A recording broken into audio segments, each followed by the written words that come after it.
We got Coach Top 1. He is rated 2035. I've plummeted down to 2091. But this is the start of my redemption tour. That's what I'm going to tell myself. So we have a King's Indian. I'm pretty comfortable here. I play both colors. The one opening where I know some ideas. And it's objectively better for white, so what more can you really ask for? It's interesting that he takes a think here, because this is pretty much the most standard setup that white can have. Maybe he just had to grab a drink of water. So now I'm going to play sort of a sideline, which I like to play. Gligarich dash Taimanov. My experience with this opening is a very high percentage of the time people around my rating on Lichess don't know the theory here, and white gets a rather pleasant position. Even if they do know the theory, okay, this is the theoretical move, so I shouldn't have I jinxed myself there.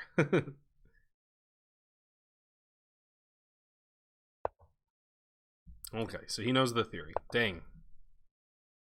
But white's still doing fine here.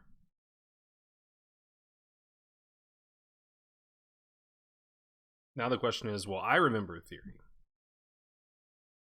Usually black plays g5 here, and white answers bishop g3. And my recollection is that at that point black plays knight h6. Okay, so takes is unusual.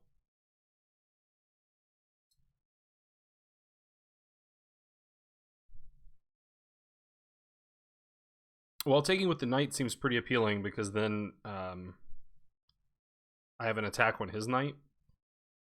He'll probably have to play knight h6. It's sort of hard to believe taking with the queen. He must want to put the knight here. That must be the idea.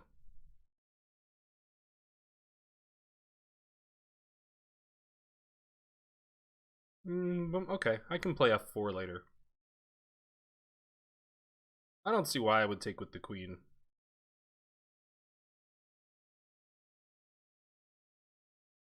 It doesn't even stop his idea, so might as well take with the knight.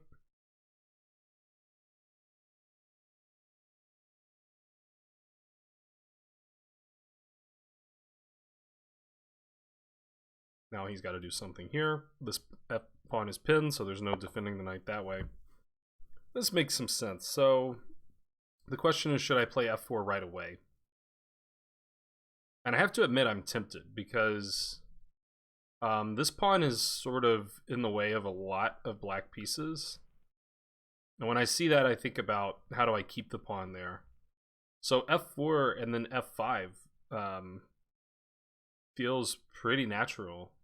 Maybe not natural, but it feels nice. Just to keep that pawn on f6.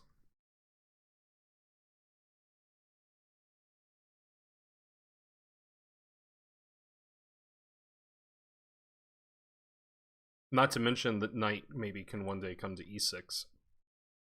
So I think I will play f4 right away. I guess black could play g5. I would probably play bishop g3. Okay, so I think I like f4 right away. I mean, the nice thing about knowing theory is, sometimes they play a move that you know is not theory, and you may not know what's wrong with the move, but if you can sort of deduce that there is something wrong with the move because it's not theory, there must be some downside, and so maybe we can try to take advantage of that. Okay. Well, if I move the knight away, then I will not have adequate support to play f5.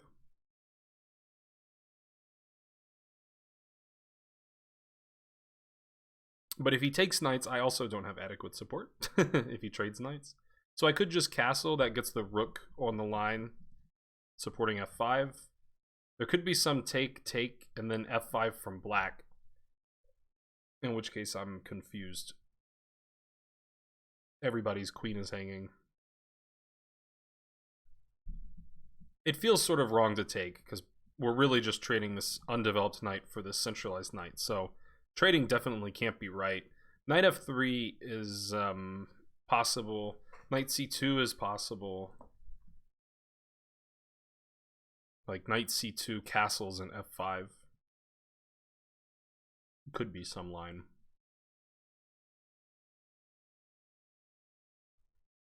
It sort of sucks to retreat. It's not much fun.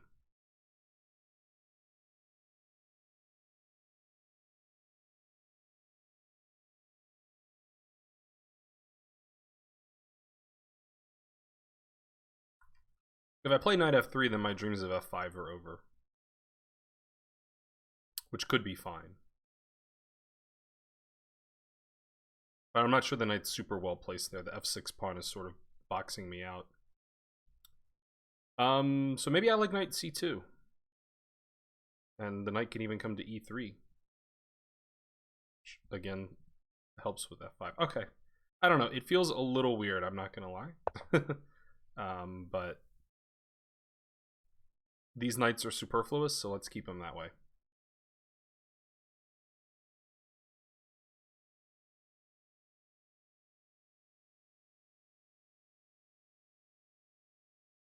Next up is probably just castles. My king feels a little, you know, little awkward here. But the thing is, black just doesn't have any pieces that have really any, like the only piece with a forward move that, like, he could go here and he can go here. Otherwise he doesn't really have any aggressive moves. I guess he could play bishop here. That's like it.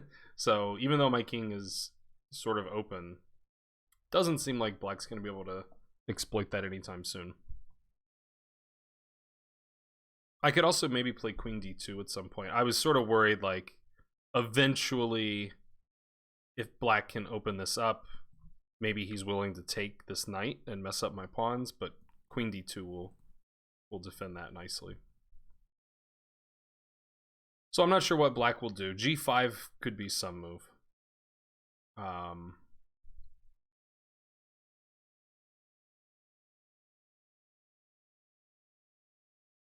I guess I would just play bishop g3, maybe bishop f2. Well, but that drops the f pawn, so probably just bishop g3 and defend the pawn. I don't think black will be in any hurry to take. I mean, perhaps I can even play bishop f2 and say, hey, if you want to take and have the most awkward pawn structure imaginable, be my guest.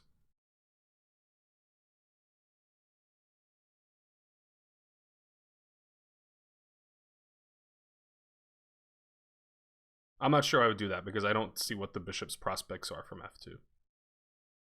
I couldn't go here, here, here. I mean, I can't really do anything, so.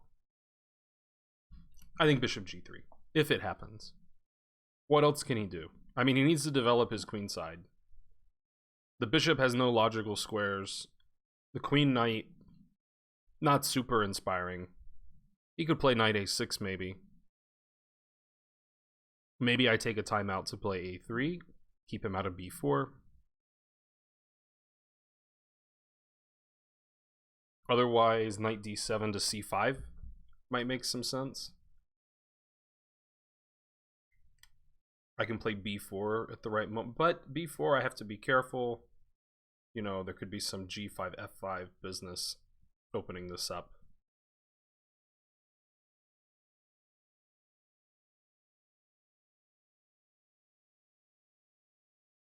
I guess if knight a6, I probably just castle, and if knight b4 happens, okay. If knight b4 happens, I could play a3, or I could trade, then play a3. He sort of has to go in reverse, and then I can keep doing the stuff I want to do, namely f5.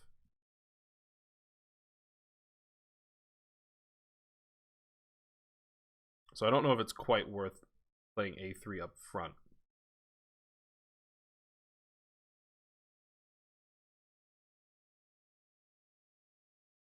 This knight isn't really threatening to get anywhere too annoying. So if he goes to c5, I think I can just play b4 at that point.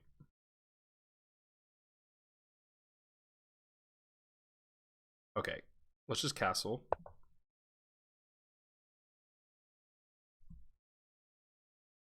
I'm glad to see I got my YouTube layout correct here. The last video I didn't realize it, but I had like my streaming layout the whole time. That wasn't my YouTube layout. So that video had to get scrapped because I demand the highest quality.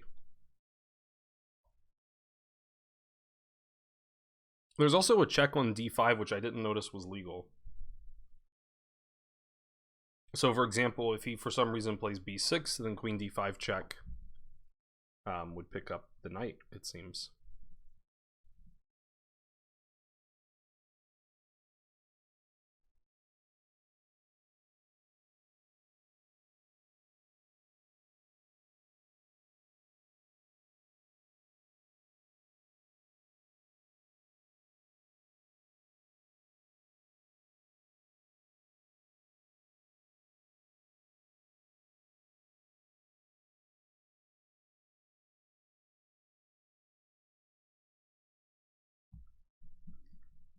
Yeah, he still has a bit of a problem. Like, what are these guys really doing?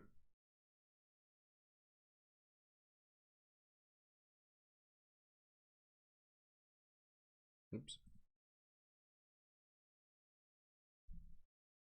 That's a good sign when I have some sort of easy plans for improving my position, but it's a little harder for black to figure out a plan.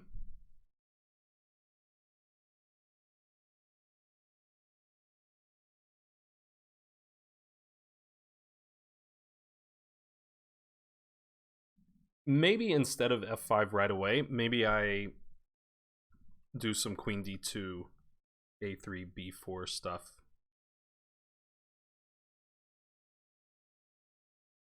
Because when I play f5, I'm giving away this square. So if I could chase the knight first,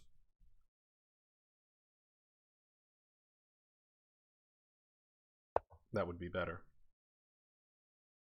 Okay, I mean, I thought I could maybe just get away with b4 right away in this case. It could get weird, like, then this knight's undefended. So there's some g5 idea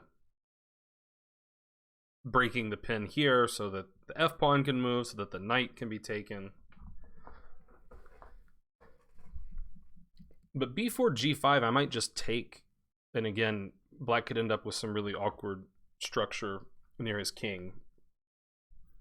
So b4, I think probably black's best move is just to retreat, maybe to e6.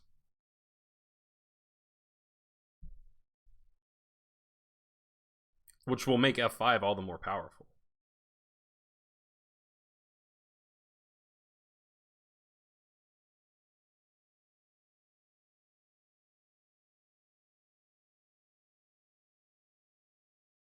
So I think b4 is best.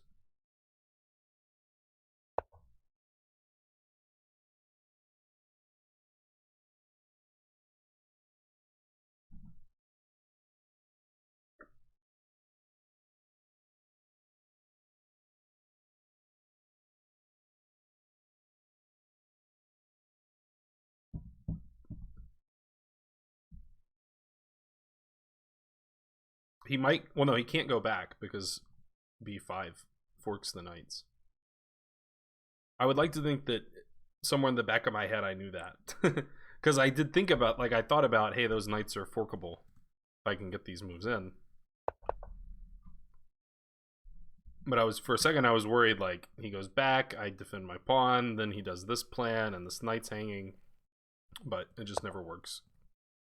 Okay, so that is maybe a more annoying move because it's hard to chase both of these knights away from e5. On the other hand, this bishop is blocked. And if he ever decides, hey, I'm going to get my bishop out over here, this check happens again. So I think I can make sort of a calm move here. I've been talking up queen d2 just to defend this. I think this might be the perfect opportunity.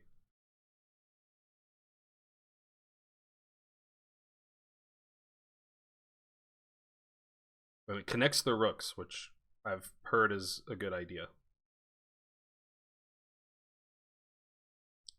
So let's do that and pray for b6.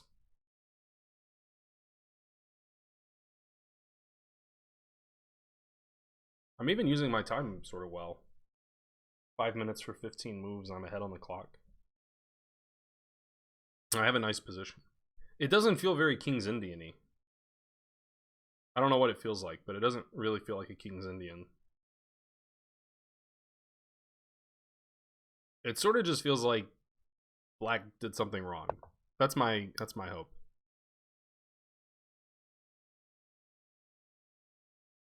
Okay. Not too sure what that's all about.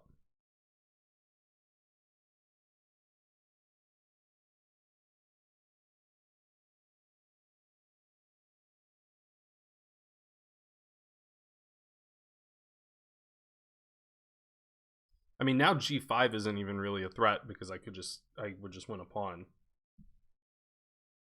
Well, he's out of the pin, so maybe he's gonna play f5. Maybe now's a good moment for this f5 that I've been talking up. Oh, but knight d5 also looks good because I'm threatening a fork on c7. And actually, his only way of really defending is just to go back with the queen.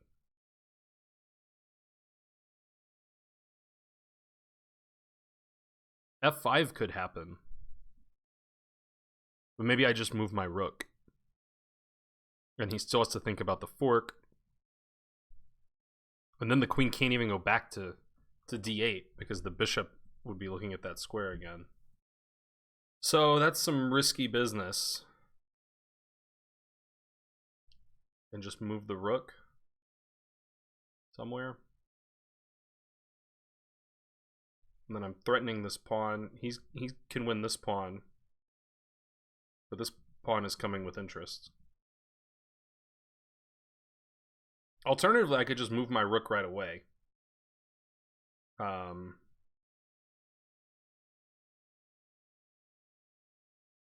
mean, again, it's sort of hard to find a move for Black.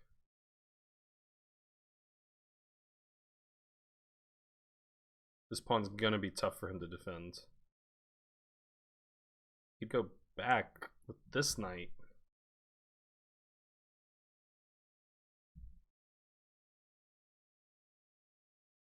But maybe knight in anyway.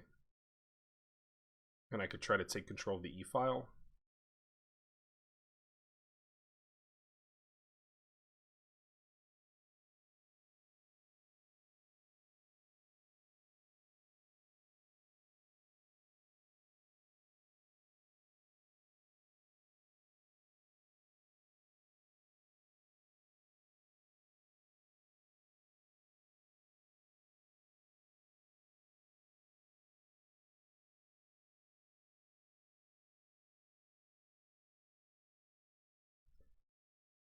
I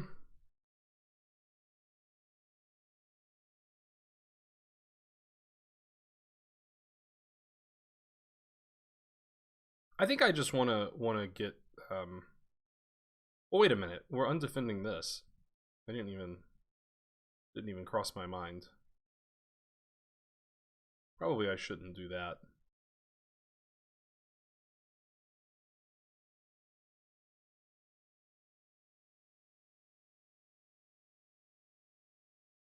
So maybe I do just move the rook.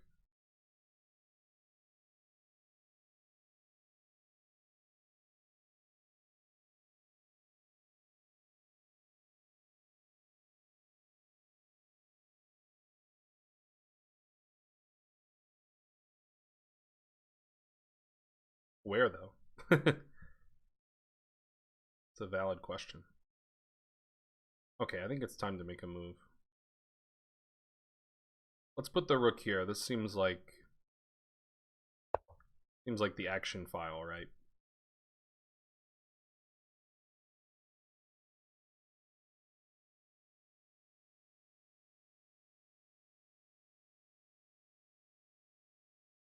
Maybe I play bishop f3, defend this pawn, and then move in.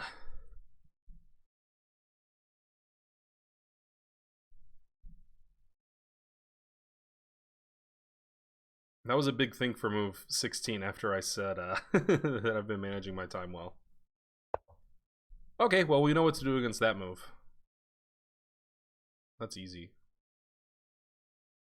No problem. Good thing I didn't play knight d5, because then if I play knight d5, I can't play queen d5.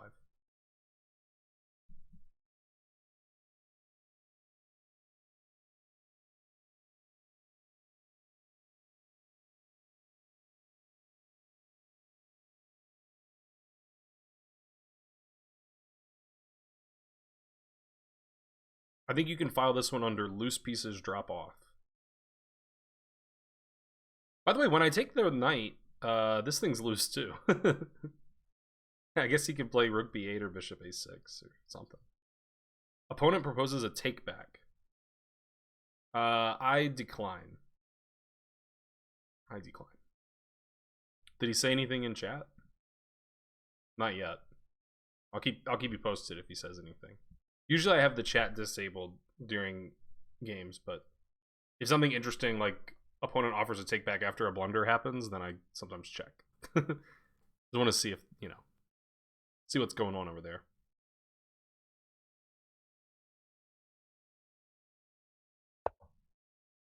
Okay, that's legal. Well, I guess I take the knight.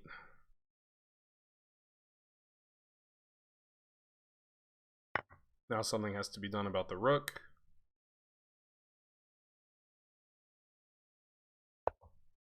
He just moves it. If I can get the bishop here, I'll be winning even more material.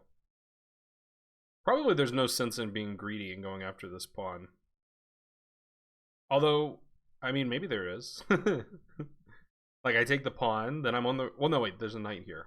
Don't forget about that knight. And don't accidentally pre-move this. Don't accidentally mouse click that, I should say. Misclick that. That's the word. Okay, so c5, and then bishop c4. What's he do? He plays bishop b7. And then he takes this.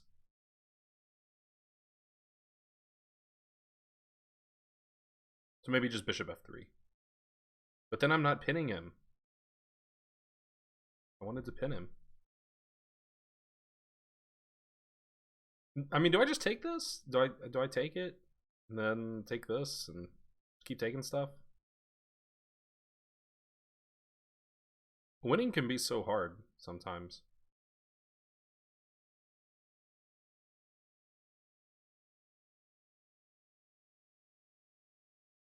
I think bishop f3 makes a lot of sense.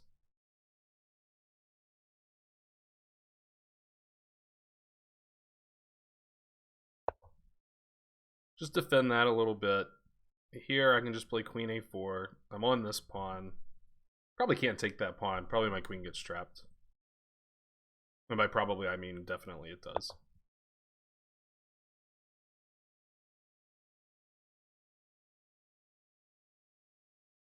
And I could be super bold and just start taking stuff. It feels a little too bold.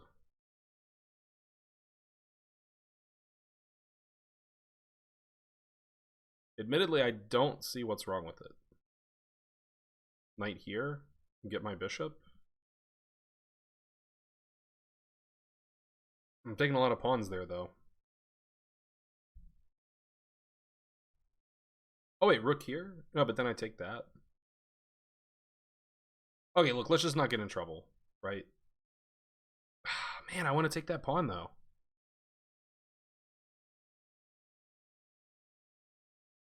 I think I can do it. I think I can take the pawn.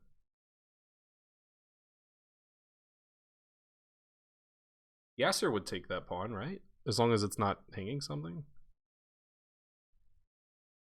Okay, wait. So I take the pawn, rook c8, I take the bishop, knight c5. I have queen d5. Okay, I'm taking it. Probably, if I get in huge trouble, I could take the rook, and material is like close. I'd have rook, knight, and pawn for a queen. I think I'm just gonna get out, though.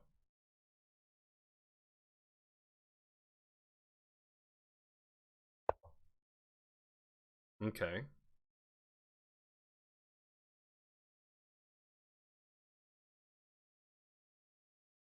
Let's take. And then bishop here.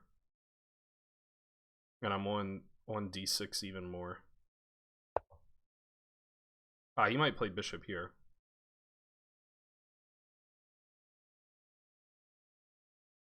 Knight somewhere still. I'm still taking this.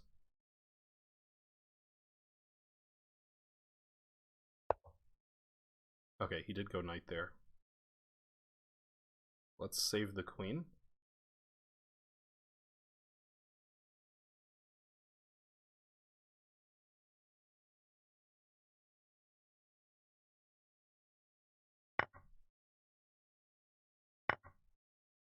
Okay.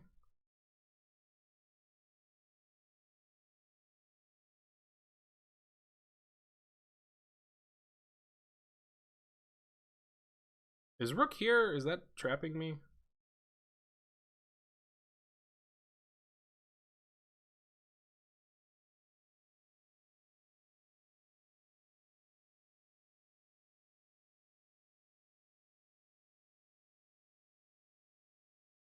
Oh, this knight's hanging too. Okay, so definitely.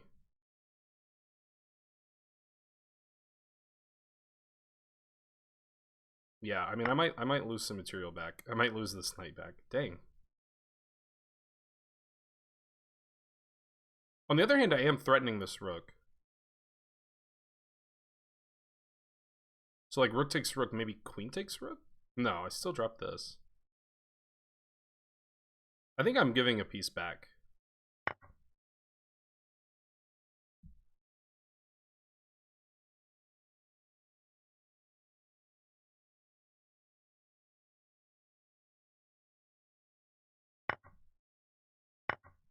Yeah. It seems like I'm giving... Oh, but I'm still on this. He's on... Well, he's on my rook, but my knight defends my rook. So I take this. He takes back. I take back. Yeah, I'm still up. I'm still doing good.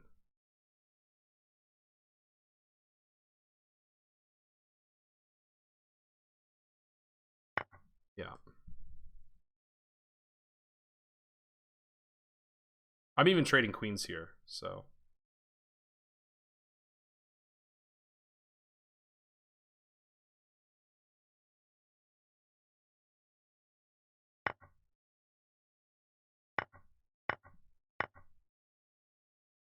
Okay, that was not the cleanest calculation. Like, by far, it was not the cleanest calculation. But at the end of the day, you know, we still got where we needed to go. And let's just get a passer. He blockades it. Okay. I'll use my knight too then, I guess. And I'll take your bishop. Yeah.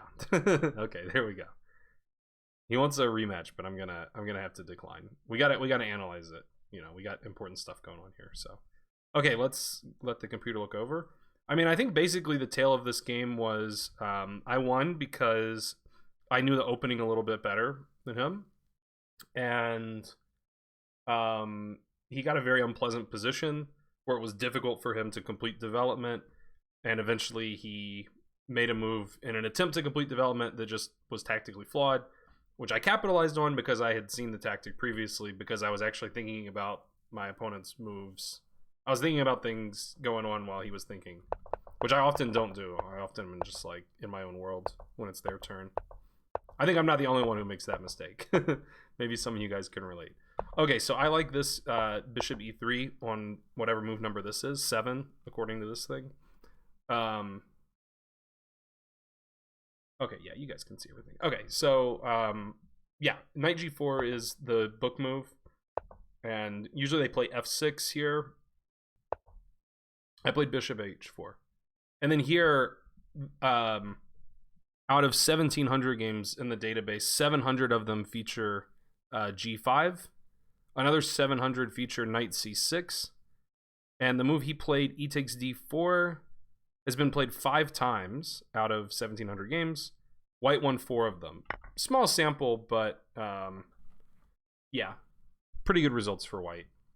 So, I mean, the position looks kind of weird for black. This F6 pawn is, like I said, I mean, I guess it's sort of a positional observation, but if you ever see a pawn like this that's just in the way of, like, a lot of your opponent's pieces, it's often a good idea to think about how to keep that pawn there. And right now I'm keeping the pawn there because it's pinned. But I was thinking about playing f4, f5, which never really materialized. But I think it was a good thought anyway. So this position, we're down to 4 master games. There was one master game where the guy played h5 in this position. Interesting looking move.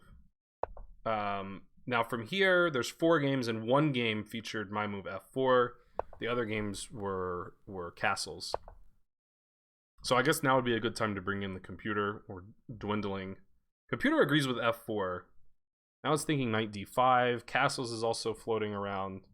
So there's lots of good ideas here. We'll just say f4 was a good move. The computer thinks he should play g5. He actually played what the one game in the database, what that master played, which was knight e to c6. Kind of funny. And I played knight c2, which is a brand new move. It is not a computer suggestion. The computer wants to play f5, which I had mentioned, so that makes me feel kind of good. And it also wants to play castles, which I think I also considered. I'm surprised that it gives knight takes c6 as the 3rd best move, at least for now.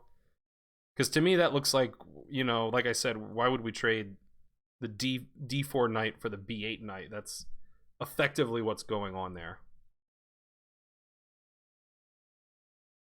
So it's doing it in that line, it's playing knight takes knight, and then f5. So sometimes I think the computer is just like, it finds an idea that it likes, and then it's like 2nd or 3rd choice will be some other line where it throws in another pair of moves first, and then it plays the idea that it likes. So I don't know, that's not super useful. But anyway, knight c2 is not bad. It's not a computer suggestion, but that just proves that I wasn't cheating. So okay, knight a6 was somewhat expected.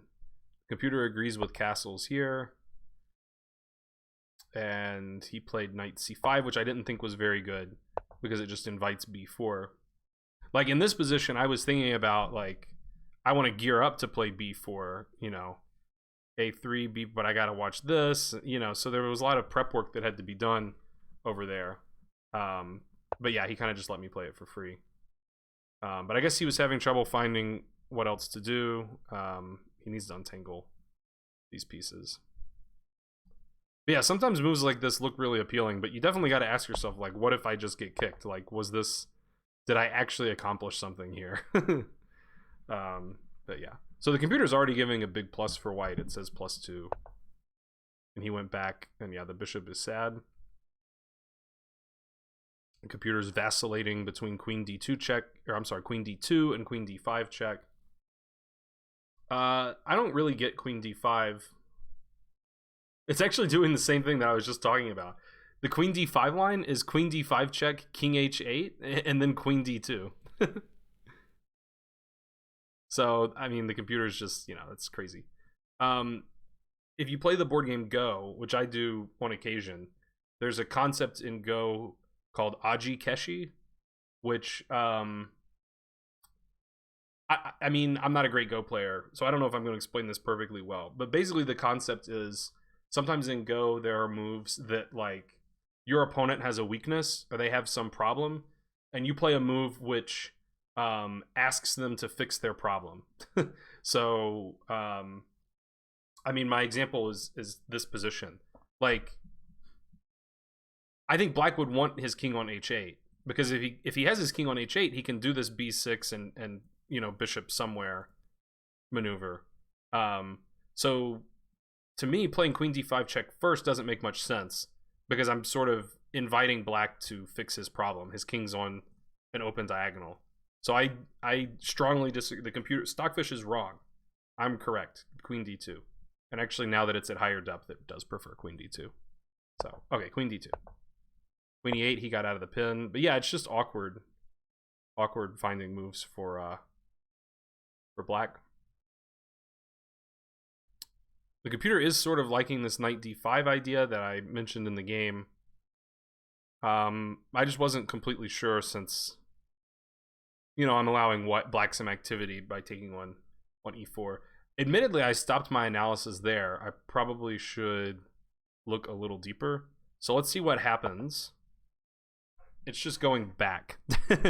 That's not a good sign. It says every other move. It says queen d8 is +3, +3 for white, and every other move is at least +6. So what happens here? Because I didn't figure that out. Bishop f3.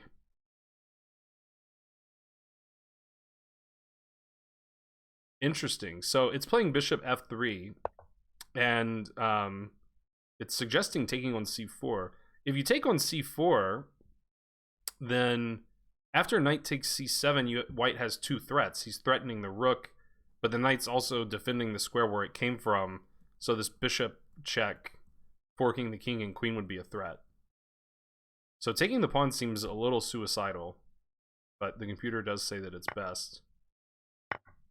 And then, yeah, so we have these twin threats. So it takes this, which protects against one threat, but the rook is lost. And it says this is the best black can do. So why... okay. There's nothing better black can do but take c4 here. Yeah, I mean, I guess black has to go back, obviously. Can he play queen f5 or just g4 or something? Just knight ce3.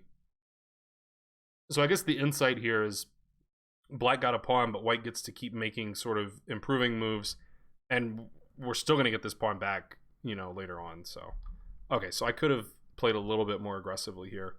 And it prefers rook a d1 over rook a e1. I'm not sure why. It felt more natural to me to have the rook here because, I mean, it's a potentially open, you know, it's a semi-open file. And there's a nice prize here at the end of the tunnel. So, oh yeah, and look, the computer's saying play king h8, so that proves I'm not crazy. Yeah, so then he played b6, and luckily I had already sort of spotted, like, hey, he can't do that. So that made the tactic easy. So basically I played great up until here. And then, as is so often the case with me, and I don't even know, like, how to get better at this, it just seems to keep happening. I get winning positions, and then I just, like, fall apart. I don't understand. So yeah, I'm just up a piece for nothing. It wants to just take the pawn here. Bishop f3 is also fine. And then here, it doesn't want to take... Yeah. I mean, this was sort of just bad calculation. Because I didn't calculate deeply enough. After knight here, I saw I have this square, but I have to calculate deeper. I have to see rook d8. I'm surprised that my opponent didn't I mean, I guess I can't be surprised he didn't find it. Like, I mean, I don't know, but so what's the line here? Yeah, it actually just wants to take the knight, which is sort of crazy. I would probably, if I was smart and realized what was going on, I would probably take one of these rooks and then take the knight. And I'm still, like, sort of ahead material there. I have a lot of material for the queen. I guess the problem is he throws this in, so that's why we have to take... Okay, so that's why we can't take this rook. If we take this rook, it's not check, so he can throw in a trade rather than just losing the knight for nothing. So we either take the knight or we take this rook. I guess I would... Oh, but if we take this rook, he takes with the knight. So I guess taking the knight, actually, the computer's right this time. I'm going to approve of the computer. So we take the knight, he takes the queen, we get this pawn, and okay, we're down material, but we have compensation. The computer still says white's better, so let's look at that position. Oh, it throws in this first, which makes a lot of sense. I'm not sure. I don't know if I would find it, but it makes sense. What happens if he takes this? Then he gets forked. I see. So he can't take that. So where does he go? Wow, so this is like a super computer-ish line where it's letting white take this rook. What's going on here? I'm so confused. Yeah, the computer, like, this looks a little more natural to me. But yeah, I mean, I admit it does seem like white has compensation for being down. I mean, it's a queen for 2 knights, but there's also 2 pawns in the mix, and this pawn's pretty strong. Black's position's weird. Okay, that's nuts. That's obviously all nuts. So I'm lucky that he didn't find that, and he even could have done a similar thing very soon. Yeah, and it's well, even if I had seen bishop, I mean, I should identify bishop h5 as a candidate move. Even if I had seen it, I'm not sure that I would be so thrilled about giving 2 bishops for a rook.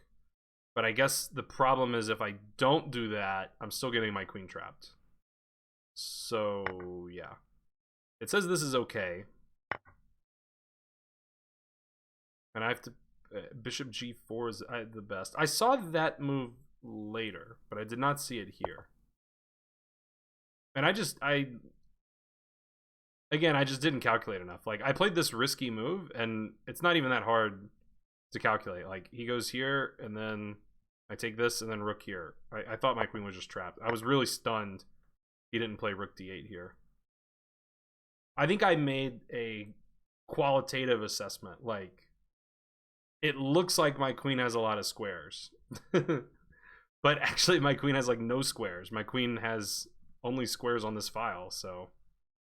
now luckily it's not like lost. Like, I'm still better if he plays this move. I was probably just gonna take the knight. It suggests knight b5, which also makes a lot of sense, because then he takes the queen, we recapture with a big fork. This rook, this knight is still a little bit, you know, exposed. I would probably have done this, and it says black's a little better now. Oh, I dropped the knight at the end. That's the problem. Okay. Well, I missed that in the game, too. So that's only fair that I should miss it again in the analysis. So luckily he didn't do that. Rook takes f3 was best. So maybe the flaw for him in the thought process was he saw this idea to win this knight, essentially. And he tunneled on that. But the saying in chess is when you see a good move, look for a better one. Now, why can't... What if he just takes this right now? What's so bad about that? I guess I take this pawn? Maybe with the bishop? Maybe with the queen? What happens? I'm too dumb. It says I'm just doing good. I'm doing fine. I understand so little. And he takes my rook.